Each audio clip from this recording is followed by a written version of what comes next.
Assalamu alaikum wa rahmatullahi wa barakatuh. So in this video we'll be discussing the next sacrifice of Ibrahim alayhi salam.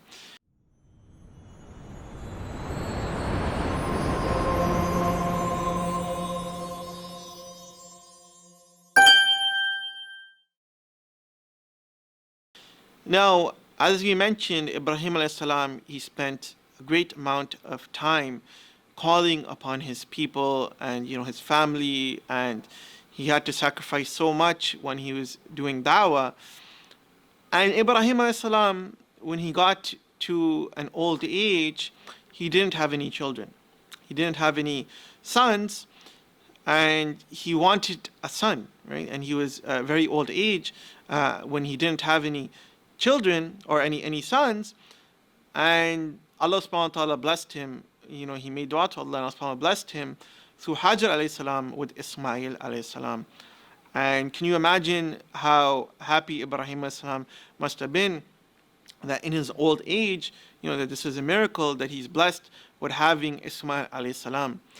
And yet, when he has Ismail alayhi salam, and Ismail alayhi salam is just a baby, Allah subhanahu wa ta'ala commands him to take Hajar alayhi salam and Ismail and leave them in the desert.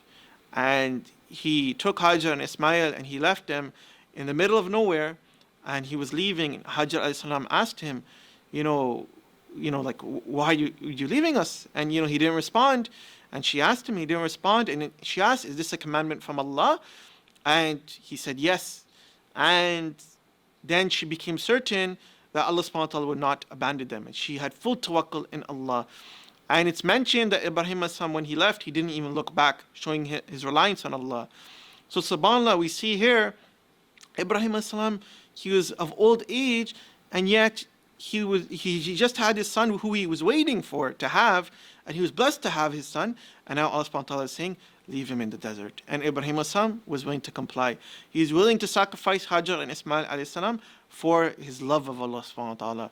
And you see also the example of Hajar alayhi salam, that when she finds out that this is a commandment of Allah, she's willing to be in that desert, and she trusts in Allah.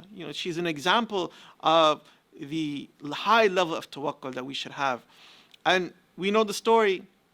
She's there in the desert, and a time comes where she needs to nourish herself and Ismail, and she starts to go between Safa and Marwa, and she's searching for something, and she doesn't find anything until she's going back and forth several times, and until the water of Zamzam comes out, and she's able to nourish herself and Ismail. And there's a few interesting points here that we should note. That if Allah subhanahu wa ta'ala wanted, He could have given Hajar alayhi salam the water from the beginning, but He wanted her to go back and forth.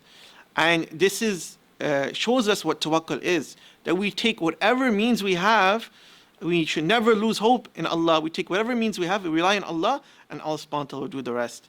And see how Allah subhanahu wa ta'ala honored Hajar alayhi salam, that going back and forth, now billions of Muslims imitate her when they do Hajj and Umrah, that they go back and forth between Safa and Marwa.